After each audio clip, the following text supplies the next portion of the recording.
Hello दोस्तों, हिंदी की बिंदी channel में आप सभी का स्वागत है। तो आज हम बात कर रहे हैं हिंदी आलोचना के पारिभाषिक शब्द भाग 5 की। तो इसके ऊपर जो है 4 टॉपिक मैं बना चुकी हूँ।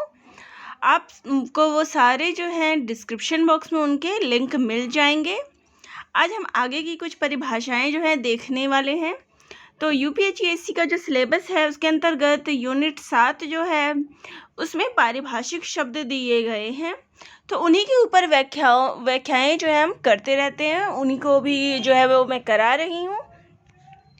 तो इसके आज भाग 5 की हम बात कर रहे हैं। तो इसको शुरू करने से पहले एक बार बता दूं कि अगर आपने मेरा चैनल अभी तक सब्सक्राइब नहीं किया है तो दोस्तों, अगर आपने अभी तक मेरा चैनल जो है सब्सक्राइब नहीं किया है, मेरे चैनल पे नए हैं और हिंदी विषय की अगर तैयारी आप कर रहे हैं तो चैनल को ज़रूर सब्सक्राइब कर दें, ताकि आपको हिंदी साहित्य की जो नई नई जानकारी है, उसके सिलेबस की जो भी टॉपिक्स वगैरह कुछ भी है, सब आपको यहाँ पे उपलब्ध हो सके।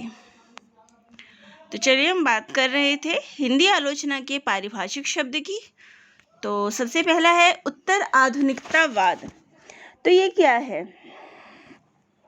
तो उत्तर आधुनिकता अंग्रेजी के पोएट मॉडर्निज्म शब्द का हिंदी पर्याय है।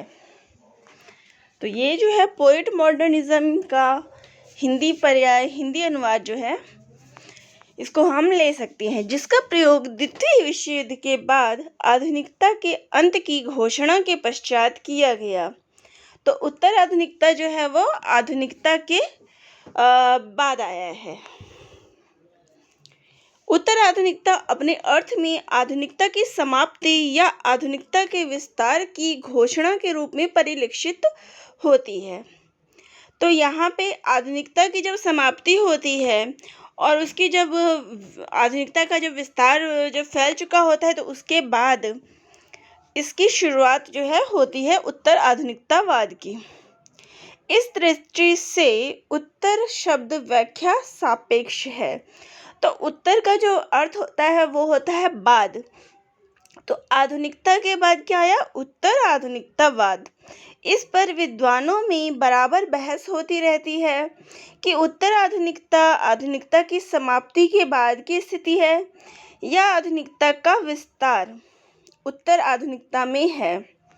तो यहाँ पे ये है कहा गया कि जो आधुनिकता को लेकर जो बात है, उत्तर आधुनिकता को लेके विद्वानों में अलग अलग जो है इस बात को लेके बहस होती है। तो कुछ विद्वान जो है उत्तर आधुनिकता को आधुनिकता की समाप्ति मानते हैं, तो कुछ लोग इसके विस्तार मानते हैं कि आधुनिकता का और विस्तार हो गया और बढ़ के उत्तर आधुनिकता में तब्दील हो गया। किसी भी शब्द के साथ जब उत्तर शब्द का प्रयोग होता है तो सामान्यतः इसके दो अर्थ हो सकते हैं कि उस शब्द में निहित या उसके द्वारा व्यंजित पूर्व स्थिति अब नहीं रह गई है और कोई नई स्थिति उभर कर सामने आई है, अथवा उत्तर स्थिति पूर्व स्थिति का अगला चरण या विस्तार है।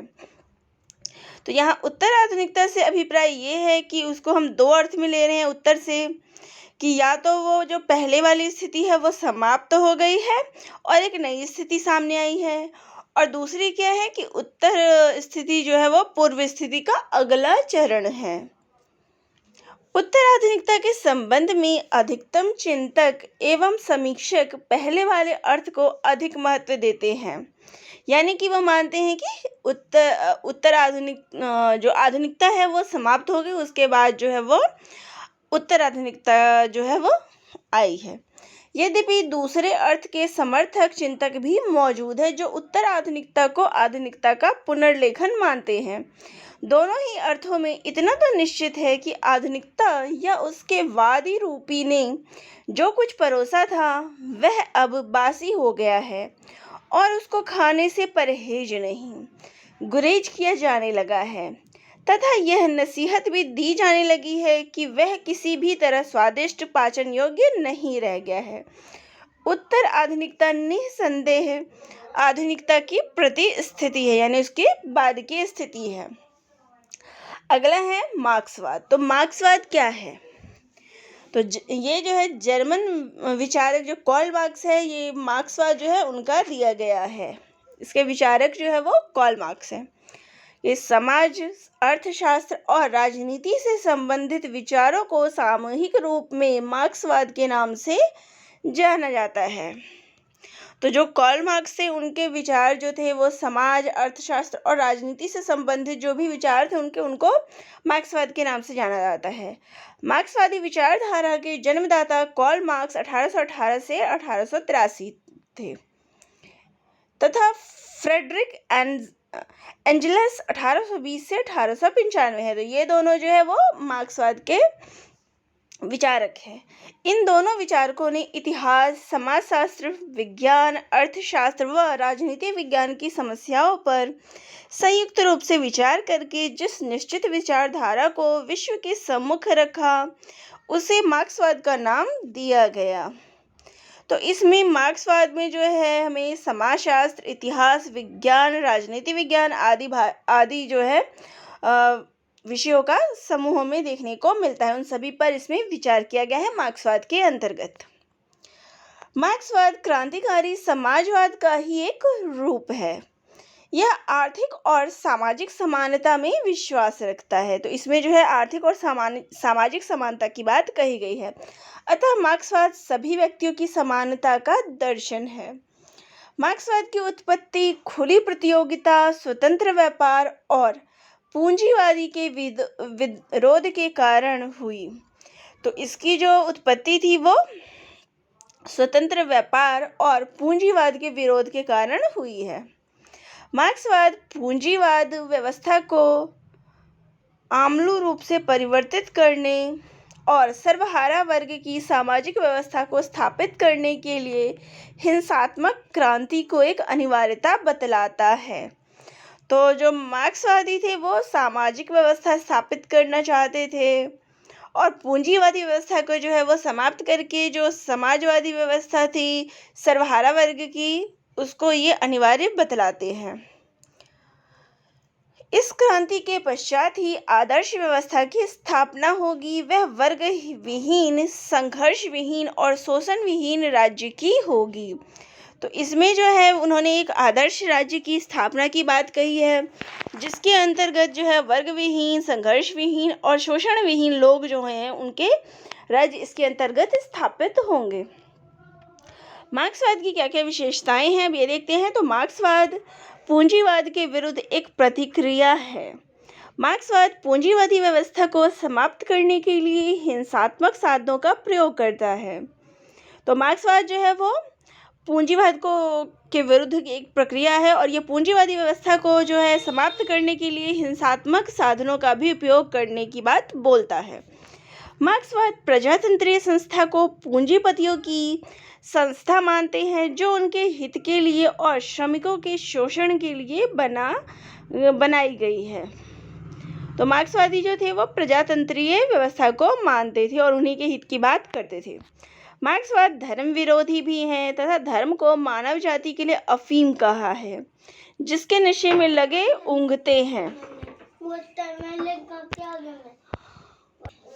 तो मार्क्सवाद अंतर्राष्ट्रीय साम्यवाद में विश्वास करते थे। तो मार्क्सवादी जो थे वो साम्यवादी में थे, पूंजीवादी नहीं थे। समाज या राज्य में शोषकों और शोषितों में पूंजीपतियों और श्रमिक कोष में वर्ग संघर्ष अनिवार्य है। तो वो जो है शोषक और शोषित जो है पूंजीपति। तो मार्क्सवाद जो है अतिरिक्त मूल्य का सिद्धांत द्वारा पूंजीवादी के जन्म को स्पष्ट करता है। अब मार्क्सवाद के क्या क्या सिद्धांत हैं इसकी बात करें तो ये जो है द्वंद्वात्मक भौतिकवाद का सिद्धांत। तो इसमें कौन कौन से सिद्धांत आते हैं? द्वंद्वात्मक भौतिकवाद का सिद्धांत, इतिहास की आर्थिक भौतिकवादी व्याख्या। तो ये भौतिकवादी जो चीज़ें थी उनके ऊपर इन्होंने ज़्यादा जोर दिया है।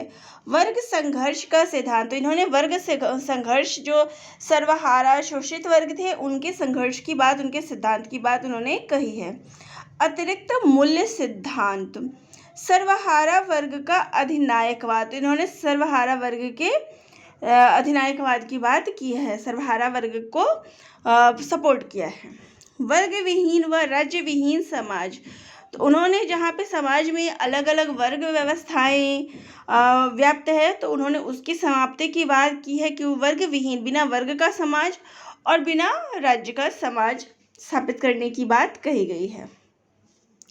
तो संक्षेप में इतना ही कह सकते हैं कि मार्क्सवादी विचारधारा ने दलित और उपेक्षित मानव पक्ष को लेकर अपने को एक अत्यधिक लोकप्रिय और आकर्षक रूप में प्रस्तुत किया है और विश्व राजनीति में अपने को एक प्रबल चुनौती के रूप में खड़ा कर दिया है। तो मार्क्सवादी विचारधारा जो है वो जो समाज में दलित और सर्वहारा वर्ग थे उनकी जो है उपस्थिति, उनके प्रति उन्होंने प्रेम भाव दर्शाया है, उनको ऊपर उठाने की बात जो है कही है।